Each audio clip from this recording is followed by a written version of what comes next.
Hola amigos, ¿qué tal? Muy buenas tardes. Les habla su amigo Richard Campos, el devolucionario. Bueno, se anuncia un paro nacional de transportistas y esta ha sido digamos, la parte de la coyuntura que ha venido sucediendo desde que se declaró el estado de emergencia debido mayormente a que los transportistas han estado siendo blanco en estos últimos tiempos de la delincuencia organizada a través de extorsiones y sicariato, bueno, con atentado directo sobre la vida y las propiedades de los transportistas. Y bueno, hay que decirlo así, no es solamente una cuestión de transportistas, sino también de toda la sociedad. Ahora cualquiera puede ser extorsionado y bueno, asesinado si es que no se accede, a las condiciones que imponen los delincuentes, los extorsionadores en este caso. Y la coyuntura que está marcando esto es de que se está pidiendo de alguna manera desde un sector, ojo, es un sector, no es todo el sector transportes, pero es un sector importante eh, y no es representativo, obviamente, porque no son todos los transportistas los que están pidiendo esto, pero están pidiendo la derogatoria de la ley 32108 que expidió el Congreso hace aproximadamente un mes más o menos, que ha sido aprobado ya, esto ya es vigente, es una ley vigente que regula los alcances y la conceptualización, aclara la conceptualización de lo que es organización criminal. Vamos a detenernos en este punto porque al parecer los transportistas no están entendiendo, al menos los que no son dirigentes, pero no están entendiendo las cosas. Y también la sociedad no está entendiendo las cosas tal y como son. Y esto viene a colación, ¿por qué? Porque durante mucho tiempo la figura de organización criminal se ha prostituido. ¿Y a qué me refiero con que se ha prostituido? Que básicamente por cualquier cosa ahora así sea, digamos, un lío en la calle, es parte de una organización criminal, por ejemplo. Entonces, ya no se está hablando, aquí antes se hablaba de asociación ilícita para delinquir, pero más o menos del 2018-2019 que entraron algunas modificaciones, se hicieron de manera politizada, de manera ideológica, una serie de reformas al Código Procesal Penal y se incluyó la figura de organización criminal. Pero la figura de organización criminal en realidad estaba destinada no a la persecución del delito en sí, sino a la persecución de políticos. Y si ustedes hacen un balance y hacen una reflexión muy pequeña, así simple, algo muy simple, es que cada vez que se descubre alguna cuestión de los políticos y se está hablando, digamos, de la lucha contra la criminalidad organizada, los únicos audios que se escuchan son los de los políticos. Pero no se escuchan audios, por ejemplo, del Tren de Aragua, no se escuchan audios del Gota a Gota, no se escuchan audios de los pulpos, no se escuchan audios, en fin, de cualquier banda conocida. Bueno, se me va en este momento de la memoria, pero no se escuchan esos tipos de audios. Solamente se escuchan audios de personas ligadas a quién, a Keiko, a Dina Boluarte y a la gente que acompañó al expresidente Alan García, a la gente que acompañó al expresidente Alberto Fujimori, a PPK, a Toledo, en fin, ellos, los expresidentes, los políticos, son los únicos miembros de organizaciones criminales que hay en el país. Absurdo desde todo punto de vista. Nos caiga bien o nos caiga mal, por ejemplo, Keiko Fujimori, ella no fue gobierno. Es más, ustedes podrán decir, no, pero cogobierna. Falso. ¿Dónde está que cogobierna? O sea, ¿y algún miembro de Fuerza Popular es parte del gobierno? Pregunto. ¿Qué militante importante de Fuerza Popular, qué cuadro de Fuerza Popular está en este momento como parte del gobierno de Dina Boluarte? Que Fujimori nunca ha gobernado. Algunos culpan al Fujimorismo. ¿Y desde cuándo gobierna el Fujimorismo? El Fujimorismo terminó en el año 2000. 24 años. Y no gobierna el fujimorismo. Entonces, toda esta coyuntura es básicamente porque se está culpando a los políticos de ser los únicos miembros de organizaciones criminales. ¿No me lo creen? Bueno, pregúntenle al expresidente Pedro Pablo Kuczynski, por ejemplo, que en este momento está cumpliendo un arresto domiciliario ya prolongado y ha sido acusado de ser parte de una organización criminal. ¿Y saben con quién? Junto con su chofer y junto con su asistente personal. ¿Les parecería acertado, lógico, que una persona que tuvo tanto poder como Pedro Pablo Kuczynski, ya que él fue presidente de nuestro país, fuera parte de una organización criminal e incluyera ahí a un simple chofer y a una secretaria? Absurdo de todo punto de vista. Ni siquiera los delincuentes más ranqueados que viven entre nosotros, no en nuestro barrio obviamente, pero sí entre nosotros porque son parte de la sociedad y son una parte nociva, se atreverían, al menos los líderes, a conformar, digamos, una organización directamente con algún chofer, con alguna empleada o con alguien que los conozca y bueno, está a su lado. Así de simple no lo hacen. Y mucho menos una persona que ha tenido tanto poder como el expresidente Pedro Pablo Kuczynski. Pero la Fiscalía de la Nación, los fiscales, han estado abusando de su poder y han estado utilizando la figura de organización criminal para perseguir políticamente a opositores a sus ideas, a opositores, digamos a gente que no es de su cogollo cercano. En este caso, a todos los que representan parte de la derecha. Entonces, no seamos ingenuos. Los transportistas, al menos los que están en este momento más mediatizados y están en el ojo de la tormenta, porque son los que están anunciando ya el paro nacional indefinido, que yo creo que va a ser un fracaso porque los transportistas en realidad viven del día a día. Lo máximo que pueden parar es una semana y más ya no. Quieren que se derogue esta ley porque según ellos, ojo, no es que sea la realidad, sino que según ellos la criminalidad organizada se ha aumentado. Primero que antes de que se diera esta ley, los transportistas ya estaban siendo asesinados, extorsionados, atacados en sus unidades, en sus casas, en sus barrios, en sus centros de labores, etc. En cualquier lugar, antes de que se adhiera esta ley. Y aun cuando se haya dado esta ley, continúan las extorsiones, continúa el sicariato, continúan las muertes, incluso en el estado de emergencia, continúan las muertes. Entonces, en realidad no se trata de que la ley deba derogarse.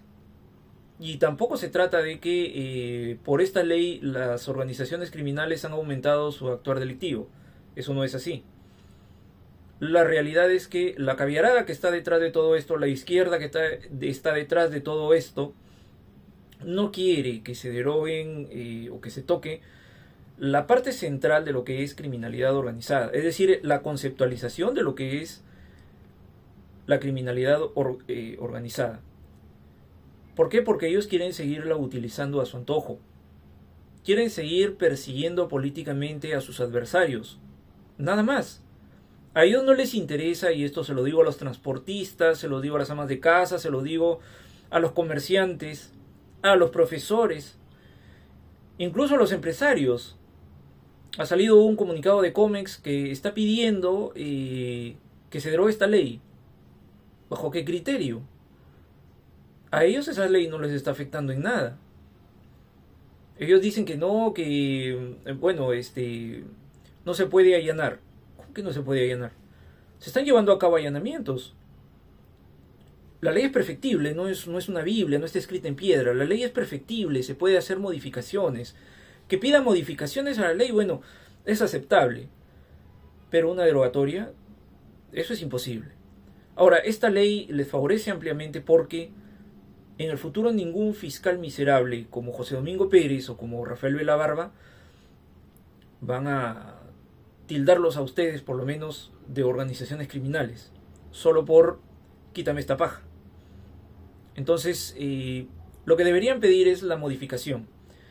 Ahora, se está diciendo de que el señor Julio Campos, que es uno de los dirigentes, ha sido parte o es parte de el partido de Antauro Humala.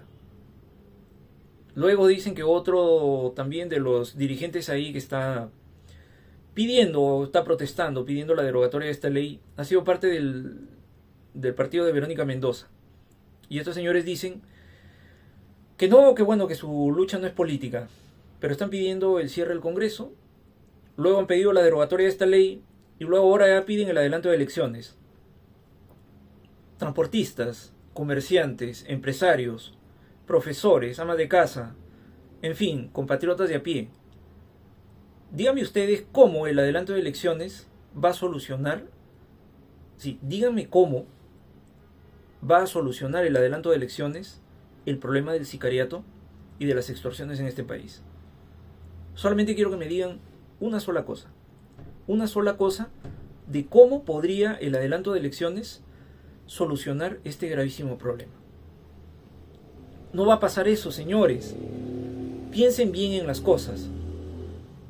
En realidad lo que va a pasar es que la mayor inestabilidad política que se va a generar va a jugar a favor del crimen organizado. Es que el crimen organizado precisamente requiere de un país inestable. Políticamente somos inestables, por eso se ha llegado a esta situación. Miren el problema en que nos metieron los caviares. Los caviares, ¿qué cosa querían? ¿Qué cosa quería la caviarada? Que Keiko Fujimori de ninguna manera llegara al poder. Y empezaron con su propaganda y empezaron con sus medios de comunicación a ensalzar a este señor, a este don nadie, ¿sí? Porque era un don nadie, un señor que no sabía multiplicar y que se dice a sí mismo profesor, o bueno, no sé si será profesor, no sé de dónde salió este señor Pedro Castillo, pero no sabía ni multiplicar y llegó a ser presidente. En unas elecciones bastante irregulares que ahora el Poder Judicial ya ha dado la razón a quienes pidieron precisamente aclarar las cosas que son los del partido del señor Rafael López Aliaga, Renovación Popular, y el Jurado Nacional de Elecciones está obligado a cumplir la sentencia que ha dado el Poder Judicial. Y miren lo que pasó después. Este señor que se le acusó y se presentaban testigos y se presentaban elementos probatorios de que era un grandísimo corrupto, desesperado por lo que le iba a pasar y desesperado porque lo iban a vacar, a pesar de que creo que faltaban 2 o 3 votos y no se iba a llegar a la cantidad, lo que hizo fue dar un golpe de estado. Finalmente el Congreso, ¿qué es lo que hizo? Lo vacó. Y miren lo que pasó a los días. Un proceso que duró como 4 meses de terrorismo urbano, porque esa es la verdad, hay que hablarlo así, porque quemar instalaciones públicas, privadas, apedrear camiones, apedrear buses, apedrear comisarías, quemar comisarías, asesinar policías, asesinar militares, intentar tomar aeropuertos. ¿Qué cosa es? Eso no es protesta. Y menos vandalismo. Es terrorismo. Entonces, después de un proceso de terrorismo urbano, hemos quedado en tablas. Políticamente estamos muy inestables. Y se sigue. La Junta Nacional de Justicia hace lo que quiere. El Poder Judicial, y hay que decirlo de esta manera, se limpia el poto con todas las disposiciones que da en exclusiva el Congreso, porque no les gusta lo que hace el Congreso. Y ahora, muy orondos, vienen a decir que las disposiciones del Congreso afectan la democracia, afectan el equilibrio de poderes. Y cuando ellos se limpian el poto con las disposiciones del Congreso, no afectan la democracia, no afectan el equilibrio de poderes. Señores, piensen por favor un poco. Piensen un poco. Este paro es netamente político. Lo que buscan es a toda costa recuperar lo que el Congreso les está quitando, el poder. ¿Qué es lo que buscan en adelante? Que por cualquier razón, por cualquier razón, condenar de repente a un policía. Ojo, se está buscando que se apruebe una ley para que policías y militares que cometan alguna irregularidad de función o surjan controversias en sus funciones sean directamente vistos en el fuero policial militar, que ahora básicamente ha quedado como un adorno. Antes era así y las cosas estaban pues más tranquilas. Entonces, ellos se oponen. ¿Por qué? Porque ahí está su mina de oro. Porque si un policía abate a un delincuente y la familia del delincuente lo que hace es denunciar al policía, si está en el foro militar, va a ser imposible básicamente para ellos intentar decir o intentar condenarlo por violación a los derechos humanos. Pero estando en el foro civil es muchísimo más fácil. Entonces, ¿qué es lo que van a hacer? Van con sus ONGs, ponen los abogados de las ONGs, y el Estado, ¿qué es lo que hace? Se allana, como siempre ha pasado, se allana, y bueno, viene la cooperación internacional y les paga a estas ONGs. Y ganan los abogados de estas ONGs, sobre todo de las defensoras de derechos humanos. Eso es lo que quieren, pues. No quieren perder eso. Eso es lo que buscan. No quieren perder esas cuotas de dinero, de poder, porque no les conviene. Porque han manejado así al país. Porque ellos viven de eso. Viven de estar persiguiendo a policías y a militares. Viven de eso.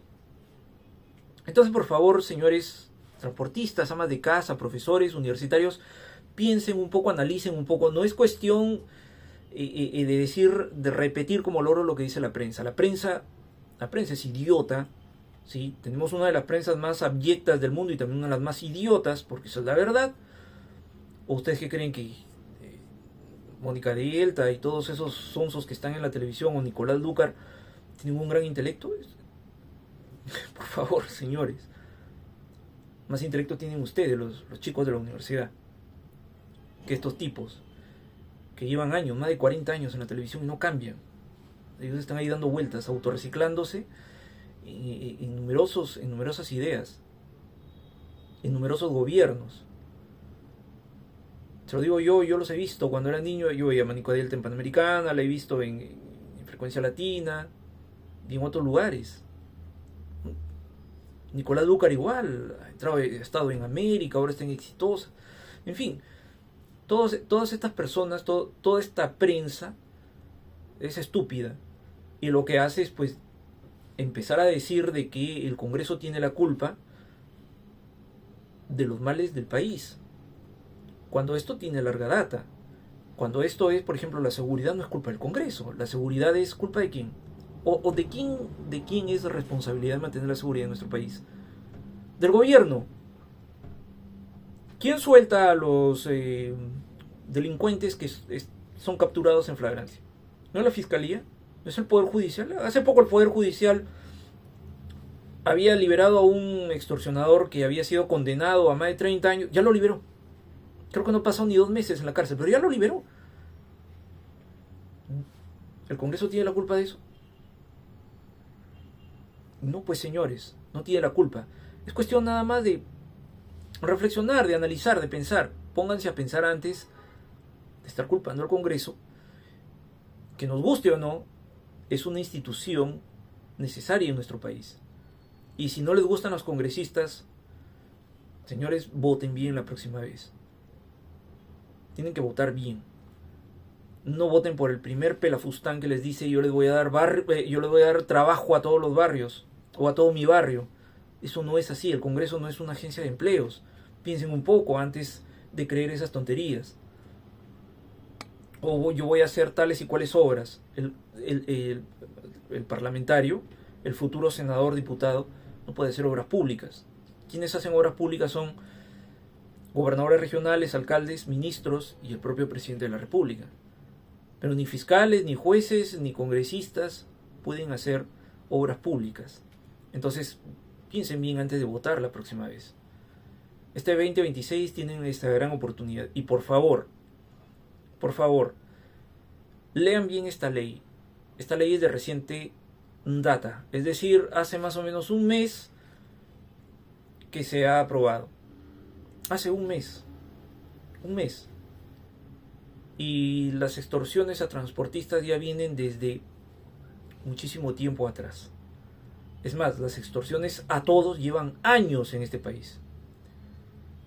2008-2009 fue un año terrible en Chiclayo y en Trujillo, en donde las extorsiones volaron. Fue, digamos, el boom, el año dorado, la época dorada de las extorsiones en este lado del país, sin necesidad de la ley 31 o 32108, sin necesidad de esa ley.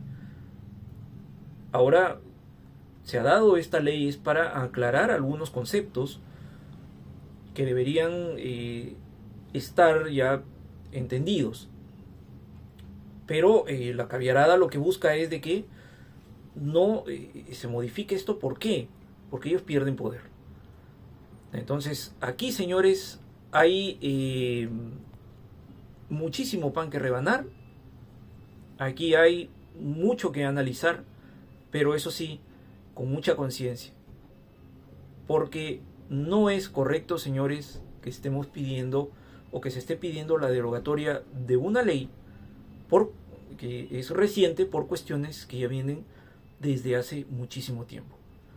¿Sí? Entonces, este paro es totalmente político, no es un paro, bueno, la protesta es legítima definitivamente, pero parar al país y paralizar al país solo porque quieres adelanto de elecciones y no dices cómo el adelanto de elecciones va a solucionar tu problema, señores, es suficiente evidencia para decir que este paro es político. Bien, amigos, conmigo será hasta la próxima. Les habló Richard Campos, su amigo el devolucionario. Hasta la próxima.